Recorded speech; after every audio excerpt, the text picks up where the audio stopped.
Hello, my friends, and let's get ready to podcast. Yeah, I do that every now and again. For those of you who listen all the time, I try to make this a bit entertaining, but it's always something that's beneficial for all of you guys who have listened. So if you've been here a while, thank you so much. Thank you for joining us again. If you are a newbie to this, let me quickly explain what the Gunn Show is about. The Gunn Show is really about humanizing our industry. We want you guys to connect with the people who make some of the best stuff on this planet, whether it be for airplanes or cars or medical, or shoot, it could just be the toys that are hanging out in your room right now that you didn't want to play with for the last 10 years. I don't care. It could be a Ninja Turtle. But the engineers are making the molds. They're making the products that come out. Anything that's air, people, that type of thing. Yeah, we don't make that. We'd like to, but maybe in the future, we're working on cloning all the scientists and engineers out there. But for now, it's about putting a face with all of the brilliant technology that's out there. This is the Gunn Show.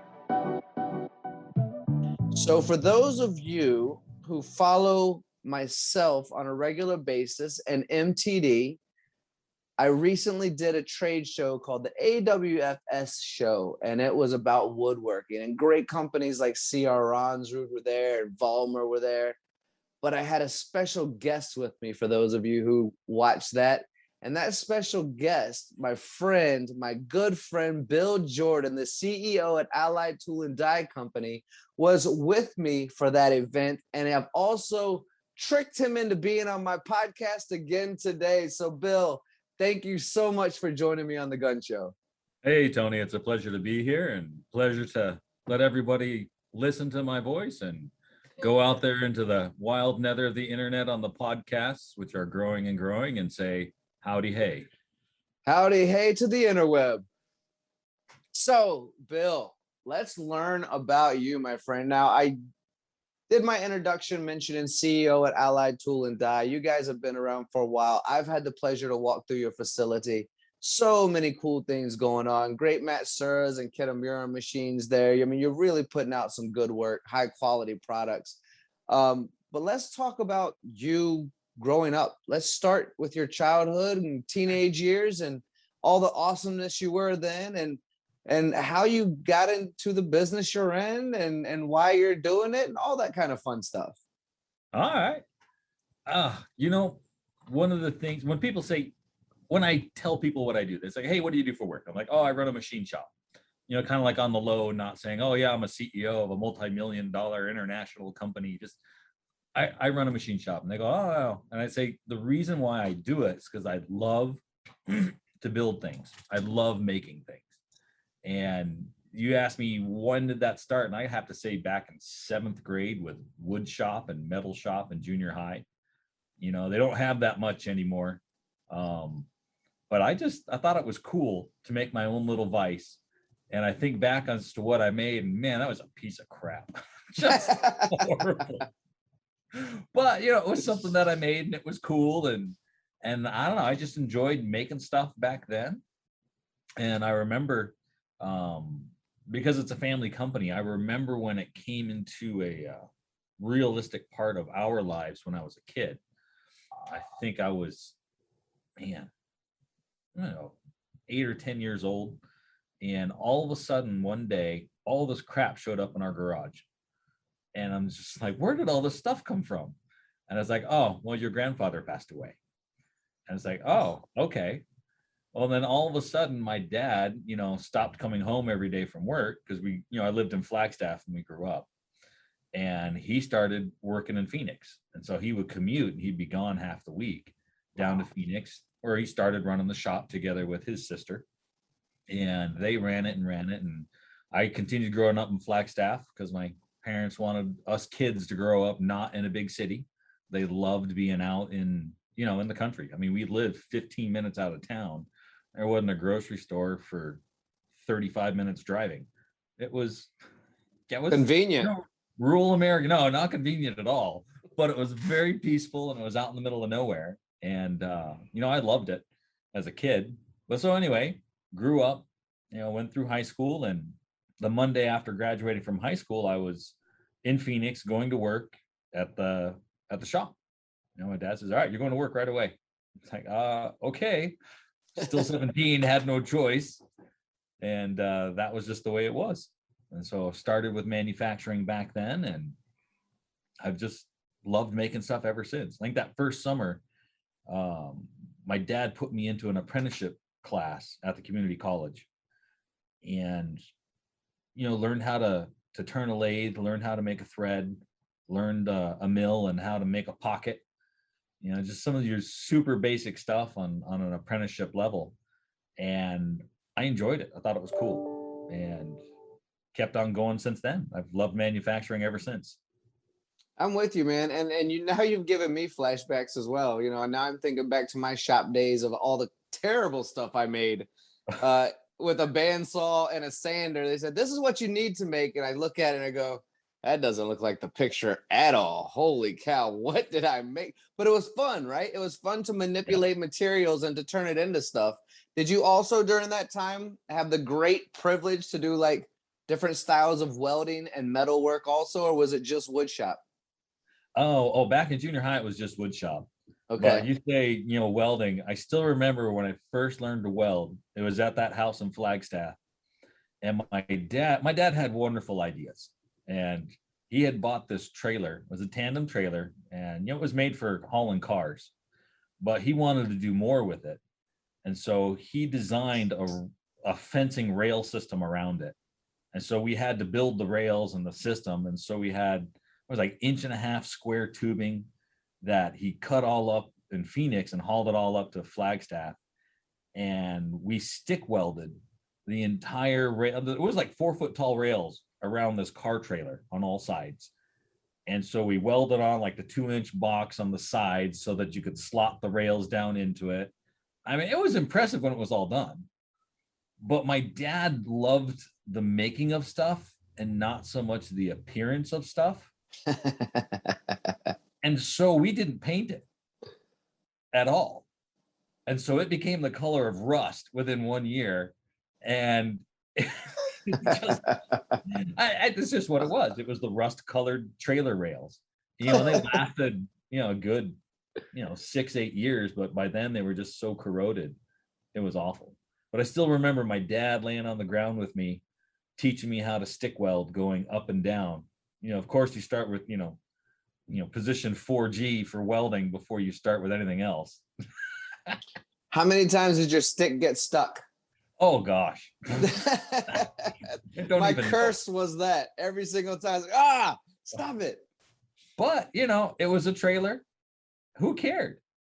Yeah, right. So your weld is as thick as the 2-inch scheduled pipe, but it don't matter. Did it break? Put it together, right? Didn't break. So you're 17 now. You're going into a machine shop. Was there intimidation or was there excitement? Was there a mix? And what were some of the first machines you hopped on at 17, if any, or if you were allowed? If your dad was like, you can't get on that machine. You got to go look at something else.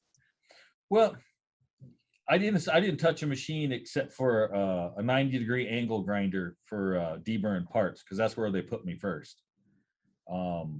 It was deburr, and the thing was, it was different, and it's because it's a family company. And my dad told me before I ever started, he said, Bill, no matter what you do, how did he say it? People are going to look at you. People know who you are. They know what your last name is, and they will judge you. It doesn't matter how you do it. If you screw off, if you screw around, if you just, if you're not working, everyone will know, and it will reflect on me.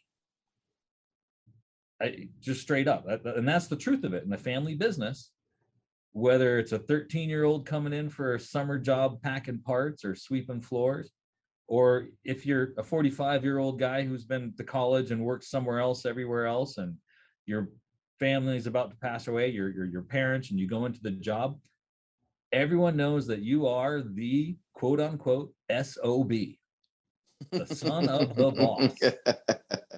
That's totally what popped into my head. Yeah, I know. And if the SOB is messing around and playing around and not taking it serious, do you think anybody else in that company is going to give any respect to him? And they won't, and they'll even lose respect for the boss themselves. And so my dad told me, he said, if you mess around, everyone will know within 2 hours. If you work hard and do your best, everyone will know after a couple of years. And that's just the way it is with family members, especially, you know, kids when they're coming in out of high school or anything like that. And so I took it to heart, and I went to work. You know, was I a perfect employee as a 17-year-old? No, of course not. No 17-year-old is. But I didn't screw around. You know, I put my nose to the grindstone, and I learned. And after 3 glorious months of working in Dieburg, I graduated up to the press room. Congratulations. I think it was more like, well, I turned 18 by then as well.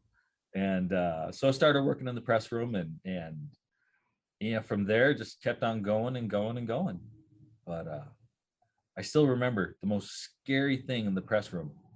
We had this old machine, and it was a foot pedal press. I think it had like 20 tons to it.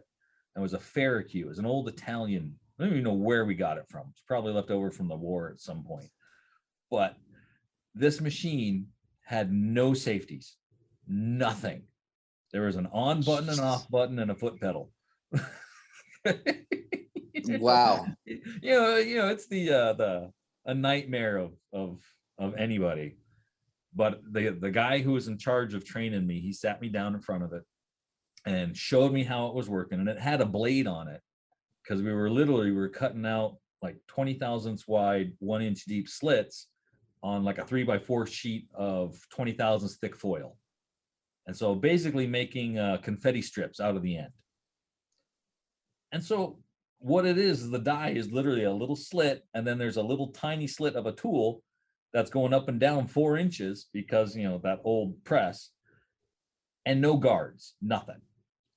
And so he shows me how it's done. He says, all right, I want you to do this. And there's like 200 of these sheets that you got to run. So, you know, 200 times about 400, 8,000 strokes of this machine you got to go through. And for the next 2 hours, as I sit in front of that machine, not even touching the machine yet, he proceeds to tell me every gory story of finger chopping, hands being smashed, accidents at work. I mean, everything that he had seen in his life of industrial accidents for 2 hours, and says, all right, now go ahead and start. I'm beginning to wonder if he liked you. Oh, no, he loved me because he didn't want me to get hurt. I was so afraid of getting hurt in that machine that I stayed as far away from that blade as I could, yet still operate it. And I still have all my fingers. I got all my fingernails, never had a major accident. And it's because he scared the bejesus out of me that I knew better than to put my hands near something that would hurt them. To be fair, it worked, right? Oh, it did. Like you said, you have all your fingers, you're doing all right.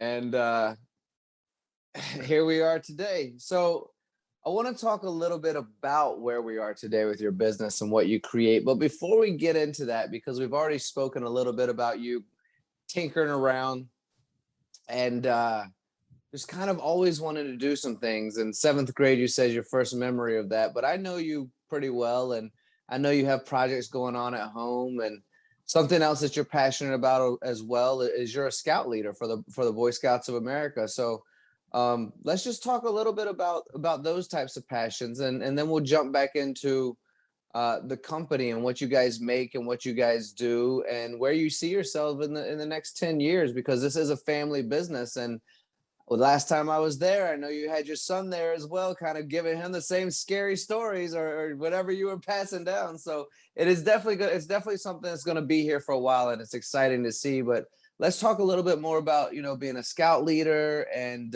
some of your tinkering just in general. You just like to play with things, right? Oh, yeah. Yeah. As I said, making stuff is fun. It's yeah. Okay, so anytime that you're a kid or you're growing up or in church and in scouts, I've always worked with the youth. Young men, young women. That age in between.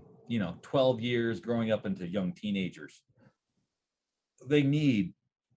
All children need help. They need to be able to focus their attention on something. They need to be able to learn good skills. They need to be able to just do stuff and to make mistakes. That's something that is so difficult in today's age with everything being recorded on social media. It's very difficult for a kid to make a mistake and for that mistake to be forgotten.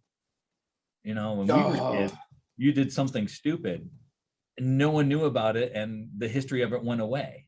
But now everything is recorded. Everything is having a picture taken of it. And it's a very difficult thing for youth today and age, where if they make a mistake, you got to be able to tell them, hey, that's just a mistake. The world isn't over and life goes on. We'll get over it. We'll fix it and we'll keep going. And so working with youth for many years, it's just trying to teach them that. And with Boy Scouts, when you're learning how to do different skills and you have the merit badges where you need to learn this and learn that and learn this, so much of it is about learning and making mistakes as you learn and growing through those mistakes. And so it's about helping them progress, really, from where they are and learning. That's the whole thing is progression. And so I just love to help kids grow and to help them, basically mature and to learn more about themselves. It's a powerful thing to see when there is a kid that you knew that was just an absolute moron of a kid. You go camping as scouts and everything, and you see these kids wandering around, and they're stupid because little boys at 12 to 15 years old are just dumb. That's what they are. But then you see them now, and they're in their 20s, and they're married, and they're doing good, and they've gone to college, or they've done whatever it is, and it's just like, wow, he grew up. Look at him now. Look at the things that he's doing. That's wonderful. And it's nice to think that you might have been able to have a part in his growth or her growth. And so to see them become better is immensely rewarding. It's a wonderful thing. So it sounds like I kind of need you in my life too to help me mature and grow up a little bit from some of the mistakes I'm still making. Well, we're all still learning. I still make mistakes too. So, well, now let's talk a little bit about Allied Tool and Die. And you guys do more than just tool and die, right? You guys are doing some really cool projects and constantly expanding and getting new machines. And there's horizontals and verticals. And I mean, you got the old school machines still there when necessary, which are important. And you have, I mean, correct me if I'm wrong. Did you walk me through 4 different buildings at this point? You have we got a storage shed. There's a storage shed in the back, but it's really only 3 buildings right now. Okay. So kind of the history of Allied Tool and Die is my grandfather started it back in 51, and him and 3 other guys got together and made this company. And their whole goal was to make jigs and fixtures for Garrett Auxiliary, which was the big aerospace, which has since then been bought by several different companies and is now Honeywell. So they went to says, we're going to do this. So they opened the shop and they had a lathe and a mill. And after 1 year of making jigs, they went, well, there's no money in this. We're going to have to close. And so they bought a hone and they started doing piece production. And so basically it's been piece production ever since. And with the tool and die, we built die sets to run parts back in the 50s and 60s and 70s and 80s.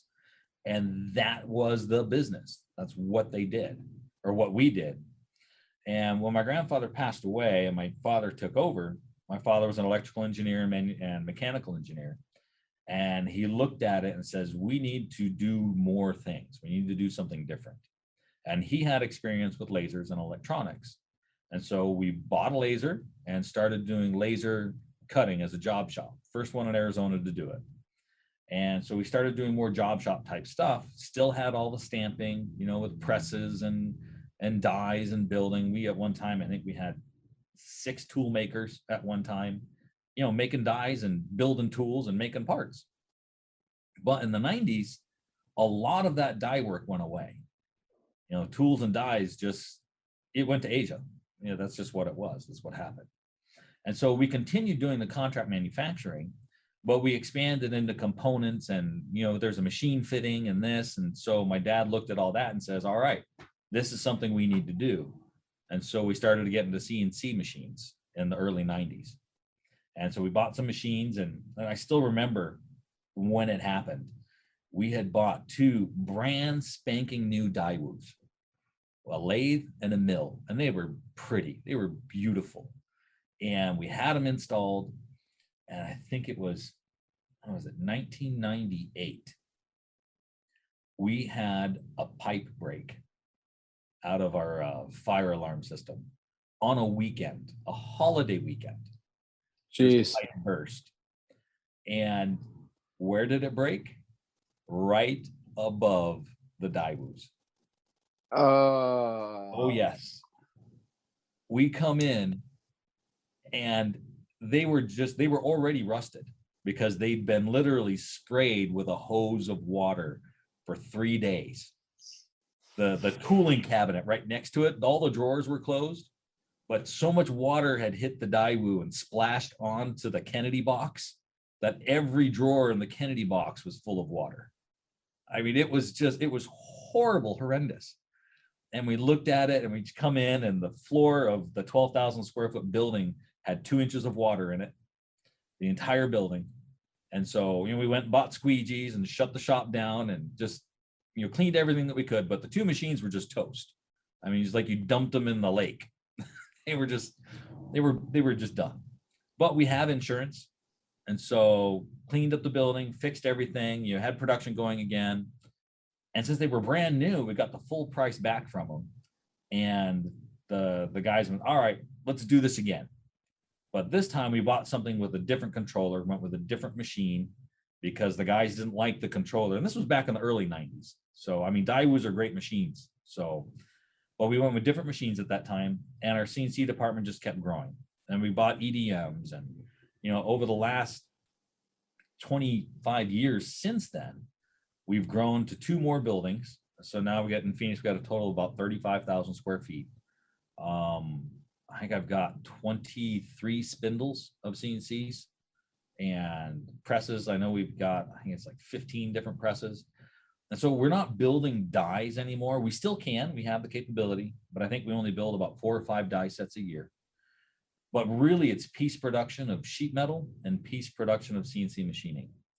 So it happens all the time at shows. People say, oh, I like tool and die. We want to buy a die set. We want to buy a fixture. And it's like, no. We can machine stuff. We can build stuff. And I mean, on machining, our niche is from like a small watermelon all the way down to an olive. That's our machining niche right there. And on sheet metal, it's about the same thing. Anything the size of your thumb to small stampings, all the way up to 4 foot wide brackets, even 10 foot wide. I mean, it depends on the piece of the part itself, but we've got 10 foot wide brake presses, 100 tons that we can bend and shape channels of whatever we need to. But really we are piece production, not tool and die production. So I'm like short manufacturing history of Allied. Now I'm a little misled based on the name, Oh, very misled. That's just, but then again, that's been our name for 71 years. It's Allied Tool and Die. The world knows you. Also, you have machines as big as my apartment. I walked through with my drone flying through. I mean, that first building near to your office, you have some of the latest and greatest laser technology. It's phenomenal.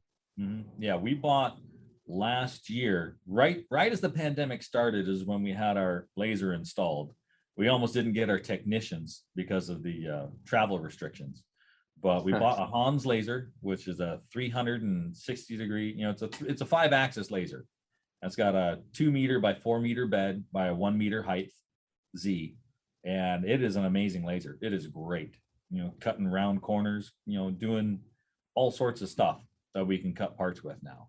And you're right, it's bigger than most apartments. It is because it's a fiber laser, you have to enclose it. And so this laser was the first laser that they sold into the US that's 5-axis. And so they had to custom design an enclosure to go around their laser just for us. So I felt very, at the same time, I felt just like, oh, come on, just give me the laser already.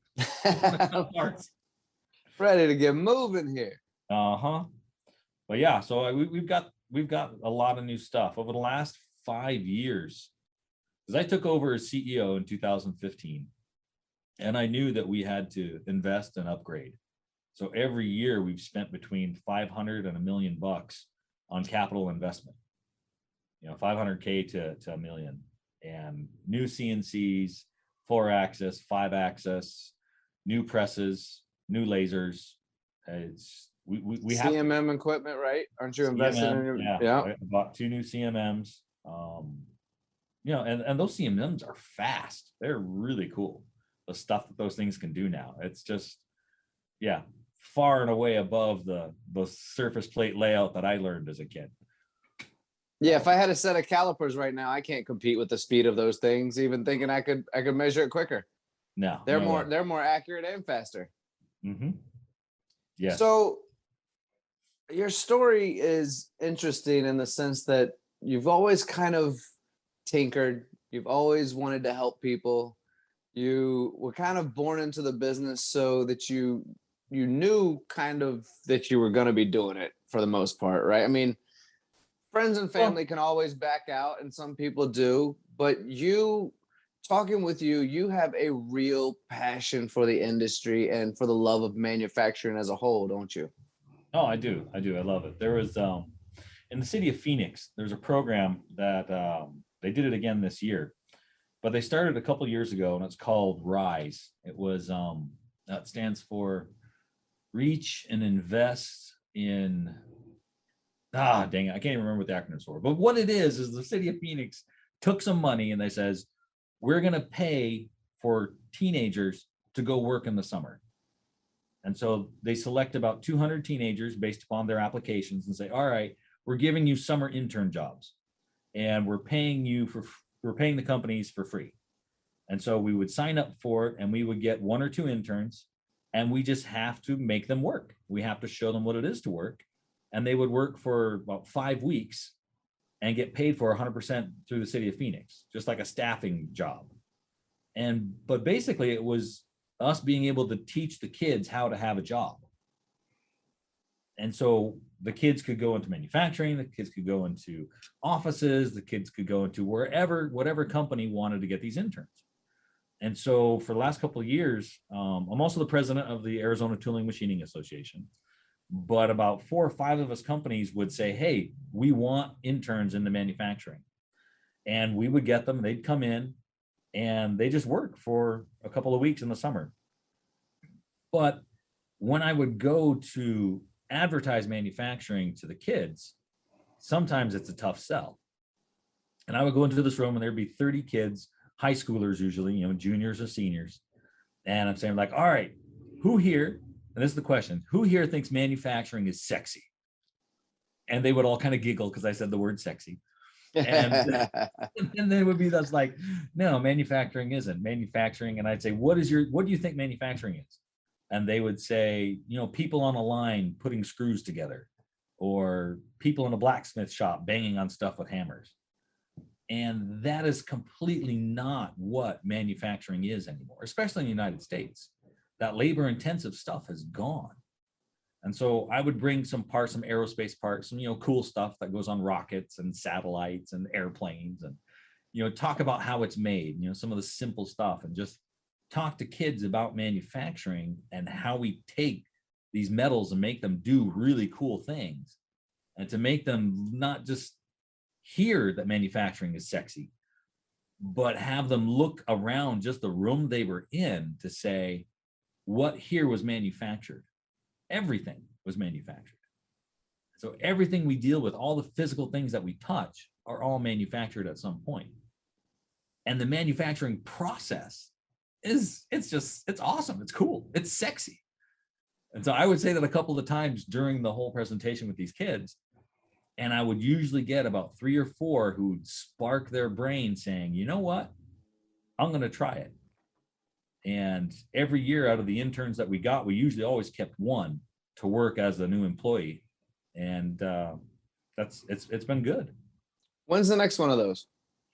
They just had it this last summer, but because they canceled it last year from COVID, and then this summer they had a reduced one, and so we only had the kids for like, I think it was 4 weeks, but it was half time, 20 hours a week. But this year we just had them doing inventory. We counted parts. It needed to be done. I needed to have an inventory done, and that's what they did. They came in and they touched parts and counted and just had an experience of having a start time, having someone to report to, having a lunch time, having an end, having to submit, this is what I did today. Just teaching a kid how to have a job. That's the whole purpose of that program from the city of Phoenix. And it's been great. It's been a wonderful program. So next summer will be the next one. Okay. Well, if there's an opportunity where you could utilize me to come in to a group of students to see who wants to be a part of manufacturing, I'd be honored to come in and spill my beans as well, because that sounds awesome. All right. I will let you know. October, which is coming up, 1 month, is the national recognized manufacturing month. And so every month of October, machine shops and manufacturing facilities across the nation usually opening their doors or trying to do something to promote manufacturing in schools. Well, if you see anything where we can do it together, let's do it together. All righty. I'll keep that in mind. I honestly could talk to you forever, Bill. And in fact, I might actually just move from Florida to Phoenix so we can hang out more often, especially with that taco place you took me to. Oh, dude, those tacos are amazing. Yes, they were. Yes, they really were. Good. And the desert's an amazing place. But unfortunately, the podcast cannot last forever. However, how I like to close this thing out is by getting your advice on any subject that you'd like, because you've been doing this a long time, great machines, you have a lot of employees, there is wisdom there, and you've probably seen the kids that aren't motivated, you've probably seen the people who are incredibly inspired and want to do more within your company, and you've probably seen the guy who's been there for 40 years and is just like, I'm over it. So if you want to touch on any of those subjects for inspiration, or if you just like to reach out because with your history of scouts and just wanting to help people in general and being the leader of so many different subjects, if there's just a more broad piece of advice that you'd like to offer, I know that the wisdom you share, the audience for the Gunn Show would love to hear about it. And that's kind of like how I like to close out my shows, is on a high note, on a piece of wisdom. I also do this and make this very long because none of this is scripted, so it gives you time to think about what you want your answer to be. So with that being the case, what kind of advice do you have for anybody out there? I'm ready for it. Well, there's 3 pieces of advice that I think that I've clung to and shared my entire life, and they all 3 came from my dad. One super quick: if you're not happy, something's got to change. You got to analyze your life to see what it is that's not making you happy. And that's what you either need to work to fix to make better so that you can be happy, or you change and do something completely different because it's making you unhappy. And so you just got to be happy. The other thing is it has to do with working and being in a job. And with those kids, because my dad did this with kids when he would visit high schools, and he told me about it. And I did the same thing. I would go to the kids after I convinced them that manufacturing is sexy, and I would say, we're going to do something completely different. What is the ideal boyfriend or girlfriend? And I would ask them that question. I said, just tell me, what is it? And for you, what is the ideal boyfriend or girlfriend? And they would start, talking, honesty, looks, on time, responsive, all the qualities that you would want in a boyfriend or girlfriend. And I would say to them, okay, so All of these things are good, especially when you say they want a big butt or whatever it is. It doesn't matter, you know, because kids say stuff, you know, because they're teenagers and they're, you know, that's called teenageness. Or what, the audience doesn't get to see what just happened, but I had a mouthful of liquid that I almost spit everywhere when you said that part. So please continue. So I would write it all up on the whiteboard, everything that they said, you know, it doesn't matter what it was. And I would say, okay, so this is the list of what you think that you want in a boyfriend or girlfriend. I says, now I'm going to ask you another question.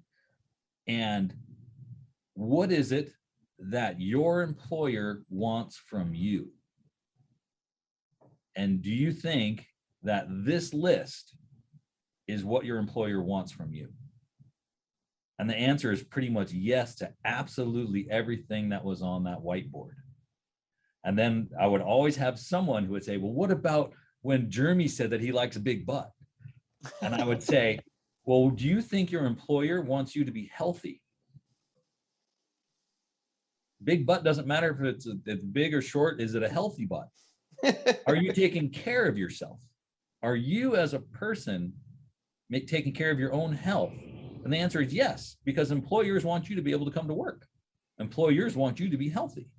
Employers want to be able to save on health insurance. So if you present yourselves well, if you come to work and you're honest and you're on time and you're punctual and you're receptive and you communicate, all these things that you want out of your ideal boyfriend, girlfriend, do you think your employer is going to want you as their ideal employee? And the answer is yes. They will keep giving you raises. And in return, you want the ideal employer to do all of those same things for you. And so you got to find that employer that will give you respect, that will treat you well, that will give you the things that you need. A clean workspace, you know, all of these things that we as employers need to offer our employees, both culturally and physically as a workspace, to want to come work for us. And so that's the piece of advice I have. If you want to be valued as an employee, be what you would want your ideal partner in life to be, and it will reciprocate to you. That's it. I love it. I think that's fantastic advice. And I love how you broke it down to allow us to understand it in a way that we think about probably more often than work, right? Is some of our relationships. So I do appreciate you conveying it that way. Well, folks, as awesome as Bill is, and as much as we'd love to have this conversation for another 7 or 8 hours, you probably finished your drive for the day for work from one place to another, or finished your machining program for the day, and time to move on to the next podcast. But Bill, thank you so much for being a part of the Gunn Show. Guys, this is Bill Jordan, CEO at Allied Tool and Die Company. Incredible person. If you ever get the chance to swing by and have a taco, because he knows the right place to go. In the meantime, Bill, stay well, and I will see you again soon. Thank you, Tony. Until next time. All right, brother. Take care.